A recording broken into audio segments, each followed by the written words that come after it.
నమస్తే అండి. నేను వైద్య ఆరోగ్య శాఖలో అసిస్టెంట్‌గా గత 23 సంవత్సరాల నుంచి పనిచేస్తున్నాను. అయితే ఒక 6 నెలల క్రితం ప్రభుత్వం సడన్‌గా తెలంగాణ గవర్నమెంట్ తెలంగాణ హైకోర్టు తీర్పు ఆధారం తీసుకుని 925 మందిని తొలగించడం జరిగింది. అందులో నేను కూడా ఉన్నాను. అయితే నేను గవర్నమెంట్ ట్రైనింగ్ అయ్యాను. మాకు ట్రైనింగ్ ఇచ్చేటప్పుడు జాబ్ ఓరియంటెడ్ కోర్స్ అని చెప్పేసి స్టైఫండ్ ఇచ్చి మరి రోజుల్లో పనిచేయాలని చెప్పి వాటర్ రాయించుకుని మాకు ఉద్యోగం ఇవ్వడం జరిగింది 2003లో. అయితే ఈ పోస్ట్ అనేది ఇంటర్మీడియట్ క్వాలిఫికేషన్ పోస్టు. అయితే గవర్నమెంట్ ట్రైనింగ్ ఆఫ్ చేసేసి ప్రైవేట్కి ఇచ్చి ట్రైనింగ్ సెంటర్ ఇన్స్టిట్యూట్ ప్రైవేట్గా ఇచ్చి వాళ్ళకి 10th క్లాస్ క్వాలిఫికేషన్తో పర్మిషన్ ఇవ్వడంతో వాళ్ళు 10th క్లాస్తో ట్రైనింగ్ ఇవ్వడం జరిగింది చాలామంది. అయితే 2002లో మా పోస్టులు తీసుకున్నారు. అప్పుడు ఇంటర్మీడియట్ క్వాలిఫికేషన్ మీద ఉద్యోగాలు తీసుకోవడం జరిగింది. అయితే తర్వాత వాళ్ళు మా గవర్నమెంట్ 10th నుంచే ఇచ్చిందని చెప్పేసి వాళ్ళు కోర్టుకి వెళ్ళడం వల్ల వాళ్ళు కూడా తీసుకోమని కోర్టు మధ్యాహ్నం ఉత్తర్వులు ఇవ్వడంతో వాళ్ళు మెరిట్ ఉన్న వాళ్ళని పైకి తీసుకుని ఈ ముందు తీసుకున్న వాళ్ళు మెరిట్ ఉన్న వాళ్ళని బయటకు తీసి 2012లో 920 మందిని తొలగించడం జరిగింది. అప్పుడు మేము అందరం కూడా ఆందోళన చెందితే అప్పుడు గవర్నమెంట్ మంత్రివర్గ ఉపసంఘం వేసి మాకు మళ్ళీ తిరిగి విధుల్లోకి తీసుకోవడం జరిగింది. తీసుకుని మాకు పర్మనెంట్ అవుతుందని ఆస్తి అలా ఇంతకాలం చేసుకుంటూ వస్తున్నాము. గత ప్రభుత్వం కొంతమందిని రెగ్యులర్ చేయడం జరిగింది. మాకు కూడా అవుతుందన్న ఆశతో ఎదురు చూస్తున్నాము. అయితే ఇందులోనే మన చంద్రబాబు నాయుడు మా పోస్ట్కి ఇచ్చిందే చంద్రబాబు నాయుడు అప్పుడు గత ప్రభుత్వంలో.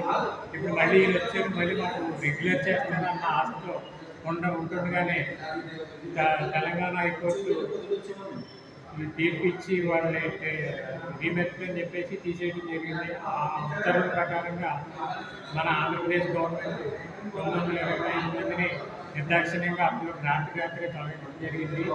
అయినా ఆ తీర్పు ఇచ్చినటువంటి తెలంగాణ ప్రభుత్వం మాత్రం వాడు తొలగించలేదు. వాడు విధుల్లోనే ఉన్నారు, చట్టంగా చేసుకుంటారు. మన గవర్నమెంట్కి అత్యుత్సాహంగా తీసేయడం జరిగింది. మేము రోడ్డు పడ్డాము. ఇప్పుడు మేము అనేక ఇబ్బందులు పడుతున్నాము. ఉద్యోగం లేక తెలియని వ్యక్తులు ఈ తప్పు చేశారని చెప్పేసి తీసారని బయట బస్సులాడుకుంటుంటే మేమంతా మానసిక ఆందోళన గురవుతున్నాము. మమ్మల్ని ఆధారంగా ఉన్నటువంటి మా వృద్ధ పేరెంట్స్ అయినాక బీపీ షుగర్తో బాధపడుతున్నారు, అనారోగ్య సమస్యలు వాళ్ళు కూడా ఎంతో బాధపడుతున్నారు. మా పిల్లలు చదువుల్లో ఉన్నారు, వాళ్ళని చూసి తీరు కూడా కట్టుకోలేని పరిస్థితుల్లో మేము ఉన్నాము. చాలా బాధపడవలసి వస్తుంది.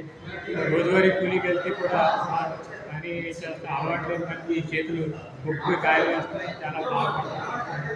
ఈ చాలీసార్లు ఎంతో కష్టపడి బతుకుతున్నాము. కోర్టులో మా యొక్క కేసుని త్వరగా పరిష్కరించి ప్రభుత్వం ఈ ముందుకు తీసుకెళ్ళి మమ్మల్ని త్వరగా విధిలో చేసేటట్టు కృషి చేస్తుందని చెప్పి ఈ మూలంగా ఈ ప్రభుత్వాన్ని కోరుకోవడం జరుగుతుంది. ఈ వీడియో చూసినటువంటి ప్రజలు కూడా నాయకులు కూడా స్పందించి మా యొక్క విధుల్లోకి తీసుకునే విధంగా మమ్మల్ని చేస్తారని చెప్పేసి కోరుతున్నాము. మేము ఎంతో బాధపడుతున్నాం. మాలో చాలామంది చనిపోవడం జరిగింది. ఇప్పటికే ఎంతో ఆందోళనగా ఉన్నాము. హాఫ్ శాలరీకి ఎంతకాలం నుంచి పనిచేస్తున్నాము. మమ్మల్ని పట్టించుకుని ఉద్యోగ సంఘాల్లో కూడా ఎవరు లేరు. 23 సంవత్సరాల నుంచి మధ్య జీతానికి పనిచేస్తున్నాము. మరి ఈ ఉద్యోగ సంఘాల వాళ్ళు అయితే వాళ్ళు పని తగ్గించమని కోరుతున్నారు.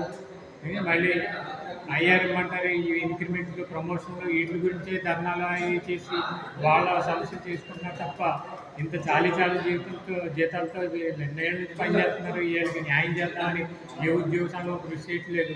మాకు ఆ నమ్మకం లేక కోర్టుని న్యాయస్థానాన్ని ఆశ్రయించడం జరిగింది. న్యాయస్థానంలో ఈ కేసులు వాయిదా పడుతూ ఉన్నాయి. త్వరగా దీన్ని ముందుకు తీసుకెళ్ళి న్యాయస్థానం వారు కూడా దీన్ని త్వరగా మమ్మల్ని విధుల్లోకి తీసుకునేటట్టు తెలియజేస్తారని కోరుతున్నాము.